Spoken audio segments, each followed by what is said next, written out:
जब उसकी आंख खुलती है वो देखता है कि उसकी $3 मिलियन वाली यार्ड के अंदर पानी भर रहा होता है। उसे समझ नहीं आ रही थी कि ये क्या हो रहा है। वो बोट से बाहर आता है, वो देखता है कि एक बहुत बड़ा कंटेनर उसकी यार्ड के अंदर आ लगा है, जिससे उसकी यार्ड डैमेज हो गई है और पानी यार्ड के अंदर भर रहा है। वो समंदर के बीचों बीच था, यहाँ उसकी हेल्प करने के लिए कोई भी नहीं होता, इसीलिए उसे खुद ही सर्वाइव करना होगा। सबसे पहले वो यार्ड की स्पीड को कम करता है ताकि यार्ड के अंदर पानी कम से कम जा सके। फिर वो एक स्टील पाइप निकालता है ताकि कंटेनर को दूर कर सके, लेकिन वो जितना भी जोर लगा ले स्टील का पाइप बेंड हो जाता है, लेकिन कंटेनर मूव नहीं होता। फिर उसे एक आइडिया आता है, वो कंटेनर के ऊपर एक सुराख देखता है। फिर वो अंदर जाता है और कैबिन से एक हैवी एंकर निकालता है और कंटेनर के ऊपर जंप कर देता है। रस्सी को सुराख से बांधकर उस मेटल को पानी के अंदर फेंक देता है। रस्सी स्लोली पानी के अंदर जा रही होती है। वो फौरन से यार्ड को दूसरी ओर घुमाता है और उसका ये आइडिया काम कर जाता है। कंटेनर यार्ड से अलग हो जाता है, लेकिन मसला अभी भी हल नहीं हुआ था क्योंकि पानी कंटेनर के अंदर भर रहा होता है। वो नीचे जाकर मोटर चलाता है ताकि पानी को बाहर निकाल सके, लेकिन मोटर्स भी खराब हो चुकी होती हैं, इसलिए उसके पास कोई रास्ता नहीं होता। वो यार्ड को दूसरी ओर घुमाता है गहरे समंदर की ओर ताकि होल को ऊपर कर सके। होल तो ऊपर हो जाता है, लेकिन उसकी यार्ड गहरे समंदर की ओर जाने लगती है। लेकिन खुशी की बात थी कि कंटेनर उससे दूर हो चुका था, इस सब से उसे कुछ रिलीफ मिलता है। फिर वो यार्ड से कुछ बचा कुचा सामान निकालता है और अल्फी की मदद से एक लिक्विड बनाता है और उस सुराख पर लगा देता है और उसे बंद कर देता है। देखने को तो वो बंद हो ही गया था। फिर वो छड़ी की मदद से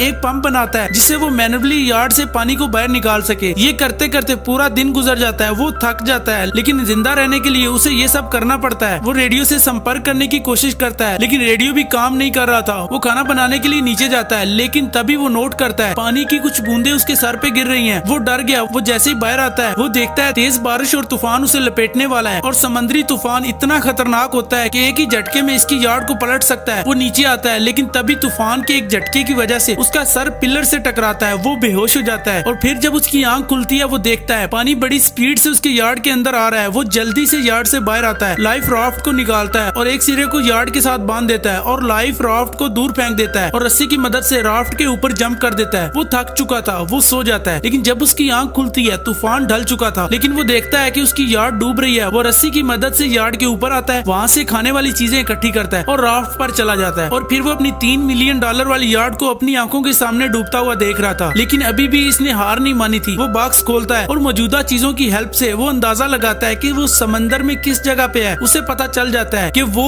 उस रूट पर है जहाँ से इंटरनेशनल शिप्स गुजरती हैं। ये उसके लिए एक उम्मीद की किरण थी। लेकिन फिर 5 दिनों के बाद का सीन दिखाते हैं। 5 दिन गुजर चुके हैं, लेकिन अभी तक समंदर में उसे कोई चीज नजर नहीं आई। सूरज की गर्मी की वजह से उसकी बॉडी डिहाइड्रेट हो जाती है, लेकिन पीने के लिए उसके पास पानी भी नहीं होता। समंदर का पानी पीने लायक नहीं होता। अगर उसने पीने का पानी जल्दी ना ढूंढा तो उसकी मौत हो जाएगी। वो फ्रस्ट्रेटेड हो जाता है। वो लेटा होता है, तभी वो ऑब्जर्व करता है। वो सूरज को देखता है और फिर प्लास्टिक की ओर देखता है। उसे आइडिया आता है। वो चाकू निकालता है और बकेट को काटता है, फिर उसके अंदर थोड़ा सा पानी डालता है और ऊपर प्लास्टिक से कवर कर देता है। 3 घंटे के बाद सारा पानी प्लास्टिक के साथ चिपक जाता है, जो पीने लायक होता है। फिर वो उसके ऊपर एक वजनी चीज रखता है, जिससे सारा पानी नीचे इकट्ठा हो जाता है। ये 7 दिनों के बाद उसने फ्रेश वाटर पिया था। फिर जैसे ही रात होती है उसे किसी की हलचल की आवाज आती है। जब उसकी आंख खुलती है वो ऊपर देखता है तो उसके सामने एक बहुत बड़ा शिप होता है। जैक जल्दी से फ्लेयर गन निकालता है और शूट कर देता है, लेकिन उसे कोई भी नोट नहीं करता। वो बहुत सारी फ्लेयर गन शूट करता है, लेकिन शिप वालों को उसका पता नहीं चलता। जैक बचने की आखिरी उम्मीद को भी अपनी आंखों के सामने जाते हुए देख रहा था और वो कुछ भी नहीं कर पाया। अब तो फ्लेयर गन भी खत्म हो चुकी थी। ये उसके पास आखिरी चांस था। फिर वो एक आखिरी ट्राई करता है। वो कुछ पेपर निकालता है और बकेट के अंदर आग लगा देता है, लेकिन फिर भी इससे भी कोई फायदा नहीं होता। वो शिप वाले इसे नहीं देख पाते। वो आग को और तेज करता है, लेकिन इससे भी कोई फायदा नहीं होता। उल्टा उसकी राफ्ट को ही आग लगने लगती है। आग आउट ऑफ कंट्रोल हो जाती है। जैक बड़ी कोशिश करता है, वो आग को नहीं बुझा पाता और इसी कश्मकश में वो गलती से समंदर के अंदर गिर जाता है। वो अपनी आंखों के सामने अपनी आखिरी जीने की उम्मीद को भी जलते देख रहा था। इस वक्त उसके पास मरने के अलावा कोई चांस नहीं था। वो हार मान लेता है और अपनी बॉडी को समंदर के हवाले कर देता है। वो डूब रहा है, लेकिन फिर उसकी आंख के सामने एक रोशनी आती है। वो देखता है शिप वालों ने उसकी राफ्ट को देख लिया है, वो वहाँ आ गए हैं। जैक फिर से हिम्मत करता है और पानी को चीरता हुआ ऊपर आता है और उसे रेस्क्यू कर लिया जाता है। वो 8 दिनों तक समंदर में रहा बिना किसी की हेल्प के, फिर भी उसने हिम्मत नहीं हारी। वो सर्वाइव करता रहा। ये स्टोरी हमें यही सिखाती है कि लाइफ के किसी भी पॉइंट पर आपको गिव अप नहीं करना चाहिए। अगर मूवी एक्सप्लेनेशन अच्छी लगी है तो एक प्यारा सा लाइक कर दें।